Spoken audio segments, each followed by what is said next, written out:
보이지 않는 계산이 시작되었다. 여러분, 안녕하십니까? 오늘 저는 조금 다른 이야기를 드리려 합니다. 한반도 통일. 우리는 이 주제를 이야기할 때 대부분 이렇게 생각합니다. 통일이 되면 좋겠지만 비용이 너무 많이 들잖아. 언제 될지도 모르는 일이야. 우리끼리의 문제니까. 그런데 여러분, 전 세계 주요 국가의 외교 안보 연구소들은 지금 이 순간에도 한반도 통일 시나리오를 연구하고 있습니다. 미국 랜드 연구소, 영국 채텀하우스, 독일의 한반도 연구 네트워크, 일본 방위 연구소. 이들이 왜 우리의 통일을 연구합니까? 우리끼리의 문제가 아니기 때문입니다. 한반도는 동북아시아의 한가운데에 있습니다. 미국, 중국, 러시아, 일본. 세계 군사경제 최강국 4나라가 이 작은 반도를 둘러싸고 있습니다. 이 지형에서 한반도 통일이 이루어진다면 군사균형이 바뀝니다. 경제 질서가 바뀝니다. 지정학적 지도가 바뀝니다. 그래서 세계는 우리 통일에 대해 각자의 계산기를 두드리고 있습니다. 오늘 저는 그 계산의 내용을 여러분께 하나씩 보여드리겠습니다. 통일 한국의 잠재력, 숫자로 보는 현실. 본론에 앞서 통일 한국이 어떤 나라가 될 수 있는지 숫자로 먼저 보겠습니다. 이것은 추측이 아닙니다. 공개된 연구자료에 근거한 분석입니다. 미국 경제지 블룸버그와 국제통화기금 IMF의 분석에 따르면 남북한 GDP를 단순 합산하면 세계 10위권 수준의 경제 규모가 됩니다. 물론 통일 초기에는 막대한 비용이 들고 경제 통합에 상당한 시간이 필요합니다. 독일의 사례가 이것을 잘 보여줍니다. 하지만 통합이 이루어진 뒤를 생각해 보십시오. 인구 약 7,700만 명, 일본 약 1억 2천만보다는 적지만 영국, 프랑스, 이탈리아와 비슷한 수준. 지하자원, 북한에는 히토류, 마그네사이트, 텅스텐 등 첨단 산업의 필수적인 광물이 수천조 원어치 매장된 것으로 추정됩니다. 한국광물자원공사 조사 기준. 지정학, 섬나라가 아닌 대륙 연결 국가. 시베리아 횡단철도 연결. 중국을 거치지 않아도 되는 유라시아 육로. 군사, 현재 한국군, 북한의 병력. 통합 과정이 순탄하다면 상당한 군사적 역량을 갖춘 나라. 이것이 세계 강대국들이 한반도 통일을 단순한 남북 문제로 보지 않는 첫 번째 이유입니다. 자, 이제 각 나라의 시각을 살펴봅시다. 10위, 영국, 균형자의 나라가 계산하는 것. 영국, 수백 년 동안 유럽의 균형자 역할을 해온 나라. 브렉시트 이후 독자적인 글로벌 전략을 짜고 있는 영국에게 한반도 통일은 어떤 의미일까요? 런던 정치경제대학 LSE의 동아시아 연구자 제임스 윌슨은 이렇게 분석합니다. 영국은 한반도 통일 자체를 반대하지 않습니다. 오히려 공식적으로 지지합니다. 하지만 외교적으로 관심을 갖는 것은 통일 이후의 지역 질서입니다. 통일 한국이 어느 쪽 진영에 더 가깝게 움직이느냐에 따라 동북아 전략 구도가 달라지고 영국의 외교 파트너 네트워크도 조정이 필요해집니다. 영국은 특히 유라시아 대륙 연결 가능성에 주목합니다. 한반도 통일로 대륙 철도가 연결되면 유럽, 아시아 간 물류 구조가 바뀝니다. 해양 강국으로서 영국이 대륙 물류 변화에 대응해야 하는 과제가 생기는 겁니다. 영국의 관심은 반대가 아닌 변화 이후의 포지셔닝입니다. 9위, 프랑스, 안보와 문화의 교차점. 프랑스, UN 안전보장이사회 상임이사국, 핵보유국, 나토의 핵심 멤버. 프랑스 외교는 전통적으로 유럽의 전략적 자율성을 중시합니다. 파리 정치대학 시앙스포의 연구자들은 한반도 통일이 글로벌 안보 구도에 미칠 영향을 다음과 같이 분석합니다. 북한의 핵미사일 프로그램이 통일 과정에서 어떻게 처리되느냐가 핵심입니다. 만약 통일 한국이 핵 능력을 어느 수준으로 유지하거나 처리하느냐에 따라 동북아 비핵화 구도와 핵비 확산 체제의 중요한 선례가 됩니다. 프랑스는 이 부분을 안보 차원에서 매우 면밀하게 관찰하고 있습니다. 동시에 프랑스는 한국 문화에 대해 매우 우호적입니다. 파리에서 K-팝과 한국 드라마의 인기는 상당한 수준입니다. 문화적 친밀감과 안보적 관찰이 동시에 존재하는 나라. 그것이 프랑스의 포지션입니다. 8.21 러시아 대륙의 이해관계. 러시아 극동 지역에서 한반도와 국경을 맞대고 있는 나라. 러시아에게 한반도 통일은 매우 복잡한 계산을 요구합니다. 기대하는 부분이 있습니다. 시베리아 횡단철도가 한반도 종단철도와 연결되는 구상.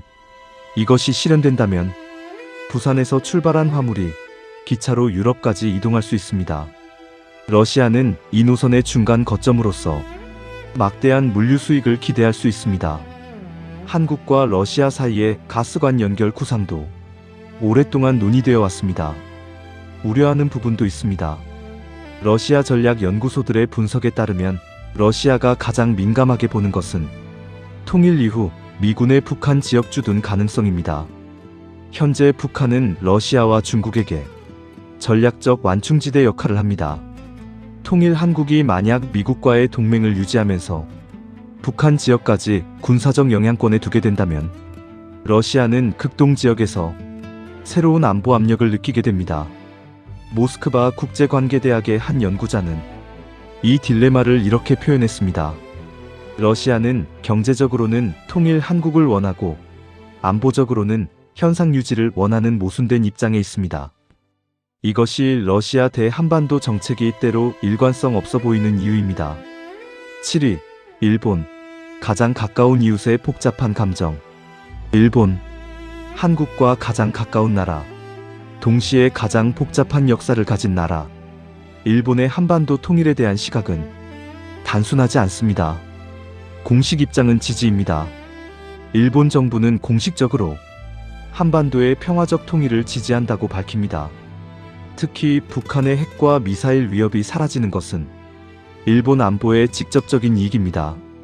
하지만 복잡한 계산도 있습니다. 일본 전략 연구자들 사이에서는 통일 한국의 경제력 확대에 대한 현실적인 분석이 이루어지고 있습니다. 도쿄대학교 야마구치 겐지 교수는 이렇게 말했습니다. 현재 분단 상태에서도 한국은 반도체, 조선, 배터리에서 일본을 앞서고 있습니다. 북한의 자원과 인력이 결합된 통일 한국이 얼마나 빠르게 성장할지. 이것은 일본 경제계가 진지하게 연구하는 과제입니다. 경쟁이라는 맥락에서 일본은 대비가 필요합니다. 또한 독도 문제를 비롯한 역사 현안이 통일 한국과의 관계에서 어떻게 다루어질지도 일본 외교가 예의주시하는 부분입니다. 일본의 관심은 반대가 아닌 통일 이후 한일 관계의 재정립입니다. 6위. 독일. 선배가 전하는 진실.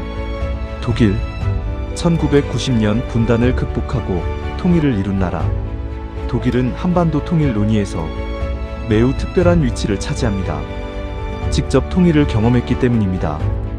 베를린 자유대학교의 동아시아 정치 연구자 안드레아스 폴케 교수는 독일 통일의 경험을 바탕으로 이야기합니다. 독일 통일은 예상보다 훨씬 길고 어려운 과정이었습니다. 경제적 비용도 컸지만 더 어려웠던 것은 마음의 통일이었습니다.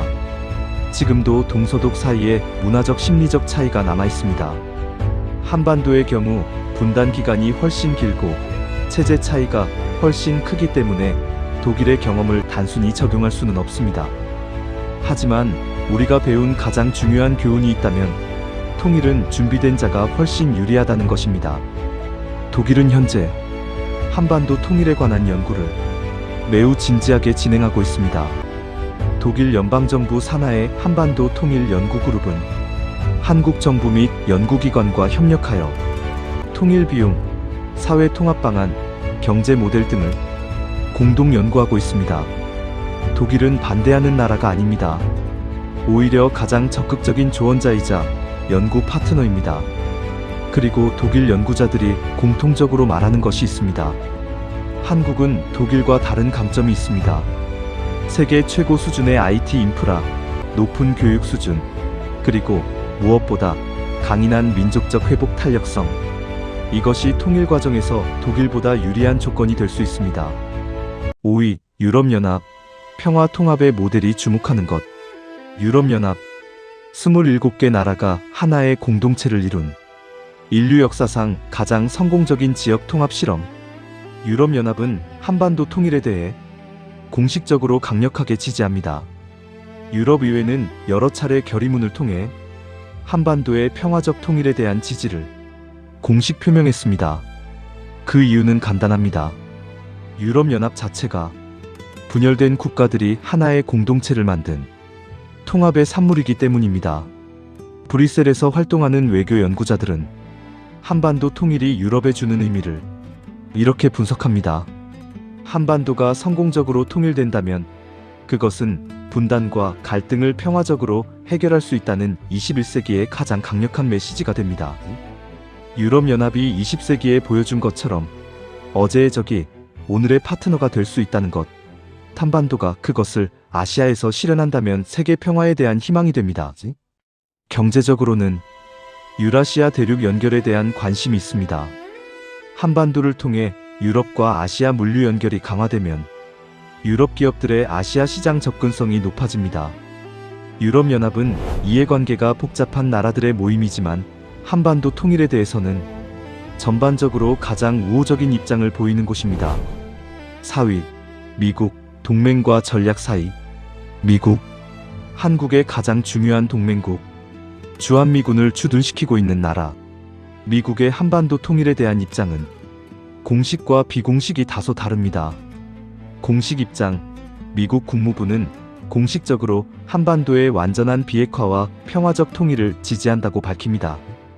이것은 역대 정부에 걸쳐 일관된 공식 입장입니다. 전략적 계산. 미국 주요 싱크탱크들의 보고서를 보면 보다 복잡한 분석이 나옵니다.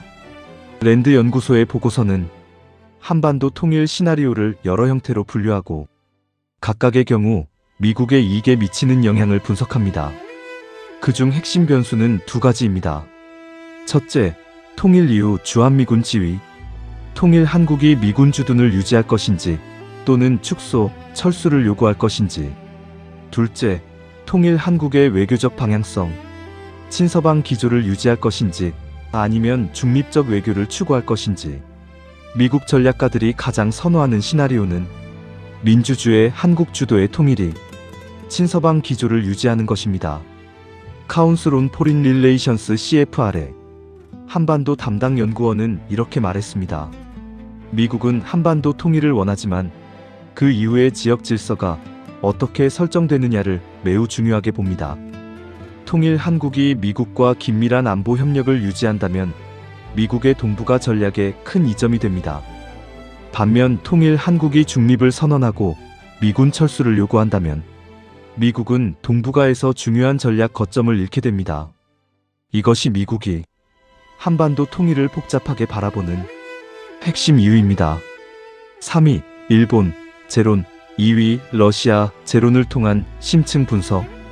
여기서 잠깐 멈추고 동북아 전체 그림을 한번 보겠습니다. 한반도를 둘러싼 4대 강대국. 미국, 중국, 일본, 러시아. 이 네 나라의 이해관계를 한 문장으로 정리하면 이렇습니다.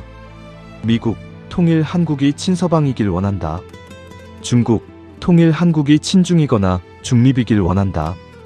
일본, 통일 과정이 안정적으로 이루어지길 원한다. 러시아, 경제 협력은 원하지만 군사적 압박은 원하지 않는다. 이 네 나라의 이해관계가 동시에 충족될 수 있는 통일 방식이 있을까요? 국제관계학자들은 이것을 4강의 딜레마라고 부릅니다.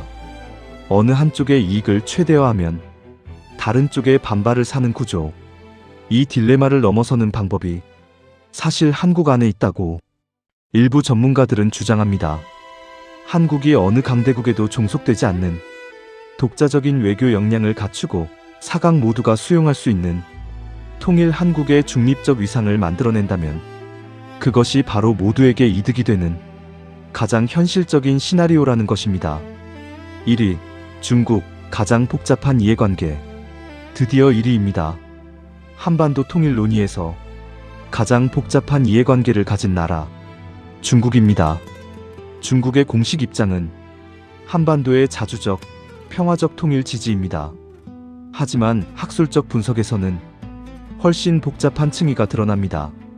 북경대학교 국제관계학과의 공개 논문들과 중국사회과학원의 한반도 연구 보고서들을 보면 중국이 한반도 통일에 대해 핵심적으로 우려하는 것이 두 가지입니다. 첫째, 완충지대의 소멸. 북한은 중국과 주한미군 사이에 전략적 완충지대 역할을 합니다. 북한이 사라지고 통일 한국이 등장할 때 만약 주한미군이 압록강 근처까지 올라온다면 중국은 수도 베이징에서 수백 킬로미터 거리에 미군이 주둔하는 상황을 맞게 됩니다. 이것은 중국 안보 계산에서 수용하기 어려운 시나리오입니다. 둘째, 경제적 영향. 중국과 북한 사이의 경제관계는 상당히 밀접합니다. 북한 대외 무역의 절대적 비중이 중국에 의존하고 있는 상황에서 통일로 인해 이 경제관계가 재편되면 중국 동북 삼성 지역 경제에도 영향이 있습니다.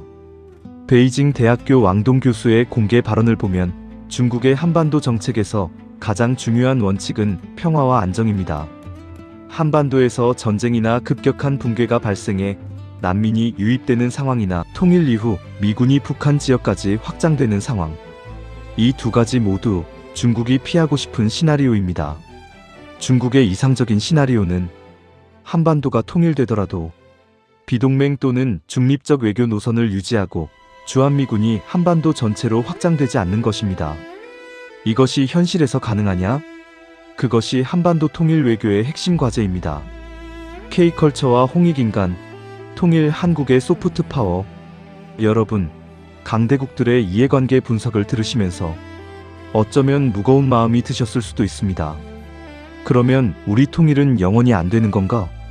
그렇지 않습니다. 강대국의 이해관계 분석은 장애물을 파악하는 것이지 불가능을 말하는 것이 아닙니다. 그리고 한국에는 강대국들이 쉽게 계산하지 못하는 강력한 자산이 있습니다. 바로 소프트 파워입니다.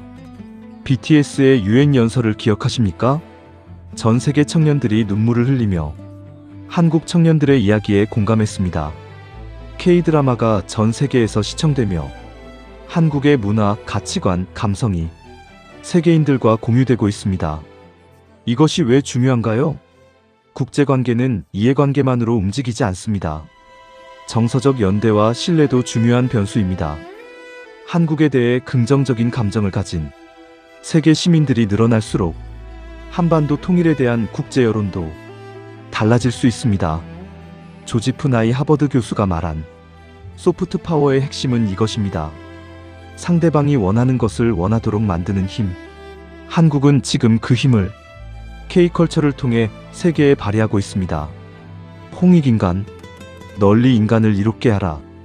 이 정신이 반도체 기술에도, 드라마 스토리에도, BTS의 가사에도 녹아 있습니다. 그리고 그것이 세계 사람들의 마음을 움직이고 있습니다. 이 땅에 산다는 것의 의미. 여러분, 오늘 저는 세계 10개국이 한반도 통일을 어떻게 바라보는지 가감없이 전해드렸습니다. 단순하게 저 나라들이 반대한다가 아닙니다. 저마다의 이해관계와 계산 속에서 한반도를 주목하고 있다는 것. 그것이 오히려 대한민국의 위상을 보여줍니다. 70년 전 전쟁의 폐허였던 나라가 지금 세계 강대국들의 전략 계산에서 빠질 수 없는 변수가 되었습니다. 우리가 어디까지 왔는지 이것이 보여줍니다. 그리고 40대, 50대, 60대, 70대, 80대, 90대, 100세 어르신들, 이 나라를 일구어온 모든 분들께 세계 강대국들이 한반도 통일을 진지하게 연구하고 계산한다는 것. 그것은 여러분이 만들어온 대한민국이 세계가 무시할 수 없는 나라가 됐다는 가장 명확한 증거입니다. 여러분의 땀이 만든 반도체가 없으면 세계 AI가 돌아가지 않습니다. 여러분의 희생이 만든 조선소가 없으면 세계 에너지 수송이 멈춥니다. 여러분의 교육열이 만든 인재들이 지금 K컬처로 세계를 움직이고 있습니다. 통일은 아직 이루어지지 않았습니다. 하지만 통일을 향한 준비, 강한 경제, 강한 문화, 강한 외교, 이것은 지금 이 순간에도 진행 중입니다. 그리고 그 중심에 대한민국이 있습니다. 끝까지 시청해주셔서 감사합니다. 여러분의 좋아요와 댓글, 구독은 다음 영상을 만드는데 큰 힘이 됩니다.